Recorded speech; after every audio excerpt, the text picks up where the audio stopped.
नमस्कार भाई दोस्तों, स्वागत है आप सभी का ऑफिशियल दीपक फौजी यूट्यूब चैनल के ऊपर। आज अपने साथ हैं भाई बुल्लू प्रधान, रोहतक के प्रधान है इन लोग के भाई। ये एक तो सबसे पहले था बुल्लू भाई, अभी कुछ दिन पहले आपको पुलिस ने उठा लिया था, क्या कारण था उसका? पहले तो फौजी साहब, मैं आपके सभी दर्शकों को, भाइयों को हाथ जोड़कर राम राम करता हूँ। ये पुलिस ने जो मेरे को उठाया था, ये ड्राइवर कायर सरकार का काम था जी। ये जो बच्चे अपने जंतर मंतर पर लाठियाचार्ज हुई थी उसमें मैंने जंतर मंतर पर जाने का ऐलान किया था। एक दिन मैं 25-30 गाड़ी लेके गया था। फिर वापस आने के बाद उसी रात को बच्चों के साथ शाम को लाठीचार्ज बड़ा दुख हुआ वो चीज़ें देख के। फिर मैंने अपने युवा साथियों के साथ जाने का ऐलान कर दिया था। उसके शाम सुबह होते ही मेरे को 3 दिन तक उठाए रखा। फिर चौथे दिन सुबह मैं अपने रोहतक जा रहा था, सीएम साहब आ रहे थे, सीएम साहब, तो मुझे अंदरा झील के सामने से फिर उठा लिया गया था। अच्छा। ये इतने कायर और डरे हुए लोग हैं। ये जब कोई सही और अच्छी बात बताता है तो ये उसको डराने और धमकाने का काम करते और पुलिस का साथ लेते, और इनके पास कुछ नहीं है, काम करने के तो है ही नहीं। आज तक इन्होंने कोई काम नहीं किया है। आप भी देखते हो, आप तो नहीं 12 साल में एक काम अच्छा किया बुल्लू भाई, इस्तीफा दिया धर्मेंद्र प्रधान ने। नहीं, 12 साल में एक काम अच्छा किया, ये तो भाई आप जैसे साथियों का, सरदार भाइयों का और हमारे जैसे भाइयों का सहयोग रहा है। और वो बच्चे वहाँ मरने के लिए तैयार थे, तब जाके इस्तीफा हुआ है। नहीं तो किसान आंदोलन 14 महीने चल गया। ये बड़े ही निकम्मे लोग हैं भाई। एक बात आप बार बार बोलते हो कि मैं सिख बनना चाहता हूँ, ऐसा क्या है सिखों में? भाई वह जिंदा दिल आदमी है, मैं दिल से सिख बनना चाहता हूँ। हमारे में बहुत कमियां हैं। वो तो जब कोई मुसीबत आती है, देश पे आती है, किसी भी उस लाइन में मुसीबत आती है, उनके लंगर शुरू हो जाते हैं। वो तय दिल से साथ दवाई, जो भी आदमी कुछ भी चीज़ चाहिए वो सब। हमारे तो मंदिरों में भाई डाके डलते हैं। मेरा तो अब मन उठ गया है, मैं किसी अच्छे से गुरु को याद करके और मैं धर्म परिवर्तन करना चाहता हूँ, मैं सरदार बनना चाहता हूँ भाई। ऐसा है, सिक्खी में बहुत सारी रहत मर्यादाएं होती हैं बल्लू भाई, और उनका पालन करना पड़ता है, आपको यही पता है। दूसरी बात, आप जैसे बोल रहे हो, फिर जब ये लोग अपना हक मांगते हैं तो इनको खालिस्तानी क्यों बोलते हैं? ये खालिस्तानी वही लोग बोलते हैं जो अंग्रेजों के पीछू थे, वही बोलते हैं इनको। ये तो इनसे बड़ा देशभक्ति किसी में नहीं है, हमारी कौम में भी नहीं है भाई। मजाक हूँ, हमारी कौम में भी नहीं है जो सरदारों में देशभक्ति है। इन्होंने तो इतना बलिदान दे रखा है इस देश को आज़ाद कराने में और हर चीज़ में। इनसे बड़ा देशभक्त कोई कौम नहीं हो सकती भाई, चाहे किसी को बुरा लगे चाहे भला लगे। इनसे ज़्यादा देशभक्त कोई नहीं है भाई।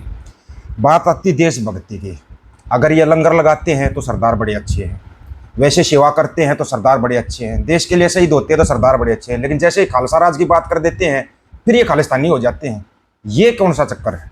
ये सिर्फ ये आरएसएस वाले, और ये नहीं तो आम जनता से पूछिए, आप गांव में जाइए, शहर में जाइए, सभी कोई एक भी आदमी जो भगवान ने अच्छी तरह जो कहते हैं ना सही आदमी है, वो सरदारों को नहीं गलत कह सकता। ये अपनी मांग हर जायज करते हैं भाई। फिर कुछ बेवकूफ़ ना खालिस्तानी के अगर खुश होते हैं। हम आज एक चीज़ छोटी सी बात बताते हैं, हरियाणवी भाषा में बतावाएंगे। खालिस्तानी का अगर राज्य लेते हैं वो हमने इनको गालियाँ दे दी, एक टाइप की गाली मानते हो, लेकिन खालिस्तानी का मतलब ही नहीं समझ में आया आज तक इनको। खालिस का मतलब होता है प्योर, शुद्ध, सच्चा। आप आज अगर गाँव में घी भी लेवाएंगे तो खालिस घी चाहिए, प्योर घी चाहिए। ये तो शुद्ध और सच्चा बोल रहे हैं उनको, ये खालिस्तानी बोलकर अलग से खुश हो जाते हैं। आपने देखा होगा निहंग सिंह आए थे दिल्ली के ऊपर, दिल्ली जो जंतर मंतर पर धरना था, वहां पर एक बेवकूफ बच्चा था, कोई पता नहीं आरएसएस वाला था कौन था, उसने बोला मैं निशान साहब को फाड़ दूंगा। वो उसको खुद को नहीं पता था उसने कितनी बड़ी गलती कर दी थी। वो जिंदा बच गया, उसको शुक्र मना लेना चाहिए भगवान का, वो भाग गया, बच गया, कुछ भी हो गया। उसके बाद आपको बताते हैं, जैसे सोनम वांगचुक ने अपना अनशन तोड़ा, या भी दीपके ने भी, आज वो धर्मेंद्र प्रधान का भी इस्तीफा हो गया। लेकिन क्या दोबारा इन बच्चों पर मुसीबत आएगी तब ये सिख आ जाएंगे, निहंग सिंह आ जाएंगे इनकी रक्षा के लिए? भाई ये तो देश पे कोई भी मुसीबत आ जाए सरदार तो वहाँ खड़ा मिलेगा। ये निहंग सिंह अपनी बेटी पे, हर भारत की बेटी को बेटी मानते हैं, इनसे बड़ा तो मैं किसी को मानता ही नहीं। ये खड़े मिलेंगे, हर फील्ड में खड़े मिलेंगे। ये मिलते तो हैं खड़े, लेकिन जब एक लोगों में डर बिठा रखा है कि भाई जो निहंग सिंह होते हैं वो मार देते हैं, काट देते हैं, ऐसे होते हैं। हालांकि मैं तो तकरीबन उन्हीं के साथ रहता हूँ 24 घंटे, मेरे को तो पता हो कैसे होते हैं। आप एक बार बुला के देखो, एक बार बुलाना आप बाबा राधाराज सिंह को, बाबा कुलविंदर को, अपने बूढ़ा दल वाले हैं, बाबा मान सिंह जी हैं, किसी को भी आप एक बार फोन कर देना कि मेरे ऊपर ये मुसीबत आ गई, वो आपके पास खड़े मिलेंगे। ना तो आपसे आपकी जाति पूछेंगे, ना आपका धर्म पूछेंगे, कभी नहीं पूछेंगे। फिर लोगों के अंदर इतना भय क्यों है इनके नाम का? किसको भय है? अच्छे देखो, मैं हूँ जी से कहीं भी फंसा हूँ और मैं अपने धर्म के लोगों को याद करूंगा, कोई नहीं मिलेगा। इनका एक बंदा खड़ा होगा ना, वो भी मेरी मदद करेगा। और वो जो हमारी बहू बेटियां जब ये आ जाते हैं कितनी सेफ महसूस करती हैं, ये बिल्कुल। जाकर जंतर मंतर पर पूछो, जी। वहाँ बेटियां रो रही थी। जब एक 18 साल का सिंह था अपने, उसने एक ही बात कही थी, मेरी माँ ने एक ही चीज कह के वो भेजा है, बेटा बेटियों की इज्जत को बचाना, चाहे तेरा सर कट जाए चाहे सर काट के आना। ये सिखलाई है सिक्खे की, ये इनकी नहीं, ये गुरुओं की ही देन है, ये गुरुओं की देन है। अगर ये लंगर भी लगाते हैं तो ये अपने आप से नहीं लगाते, वो बाबा नानक का लंगर है।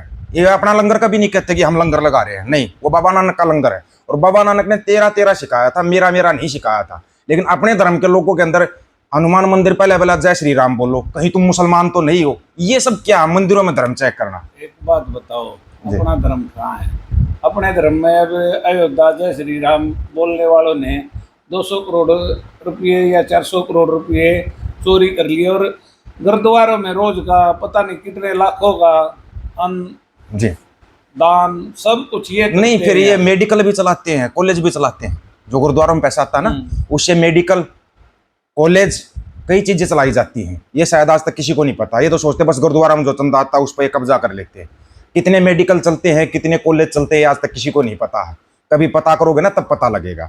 ये तो आ गई इस बात की। अभी आपको चलो मिलवा के लाएंगे निहंग सिंह से ही, वहां पर आपको मुलाकात कराएंगे, तब आप देखना कि इनका दिल कैसा है, कितना बड़ा दिल है, वहां पर पता लग जाएगा आपको। ओ जी साहब, मैं आपकी एक बात काटता हूँ जी। आप मिलवा। मैं आज से 7 साल पहले जालंधर में फंसा हुआ था। अच्छा। कोई गाड़ी खराब हो गई थी, रात का टाइम हो गया था, कोई होटल खाना वाना नहीं।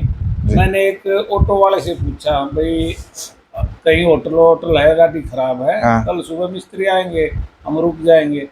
उसने मेरे से कहा, भाई गाड़ी यहाँ साइड में हम रखवा देते हैं, ये 200 मीटर दूर गुरुद्वारा है, वहाँ जाओ। जी वो मेरे को लेके गया। मुझे तब पता चला था ये धर्म क्या है।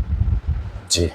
उस टाइम मुझे ये पता चला था ये धर्म क्या है। सिख से बड़ा जिंदा दिला है ही नहीं, कोई नहीं है भाई। देखो, हम अपने आप को इतना, एक बात बताओ, कभी कोई विपदा आ गई, बाढ़ आ गई, कुछ भी आ गया, देश पे विपदा पड़ गई, कहाँ जाते हैं ये मंदिरों वाले? कहाँ जाता? कोई दिखता है अपने धर्म? ये उसी टाइम लंगर चालू कर देते हैं, किसी को भूखा नहीं सोने देते। इससे बड़ी बात क्या होती है? तो यही तो असली भगवान है। बिल्कुल। मैं एक बात कह रहा हूँ आपके माध्यम से, इनसे बड़ा भगवान कोई नहीं है। चलो बहुत बहुत धन्यवाद बल्लू भाई, आपने इतना टाइम दिया। एक तो आपके पास भी टाइम कम है, फोन आने शुरू हो जाएंगे, फिर जाना पड़ेगा। लेकिन उसके लिए चलो 15 अगस्त को चलेंगे, तब मिलेंगे सभी से। पक्का चलेंगे। ठीक है, बहुत बहुत धन्यवाद बल्लू भाई। तो ये थे भाई अपने बल्लू प्रधान है, इनलो से रोहतक के प्रधान है भाई। गए थे जंतर मंतर पे भी गए थे, उन्होंने वहाँ का माहौल भी देखा, निहंग सिंह को भी देखा। आप लोगों की क्या राय इसके बारे में, आप अपनी राय रखना, का इंतजार रहेगा। सभी साथियों को राम राम, नमस्कार, आदाब, सत श्री अकाल। वीडियो को शेयर करना मत करना, लेकिन बातों पर अमल जरूर करना।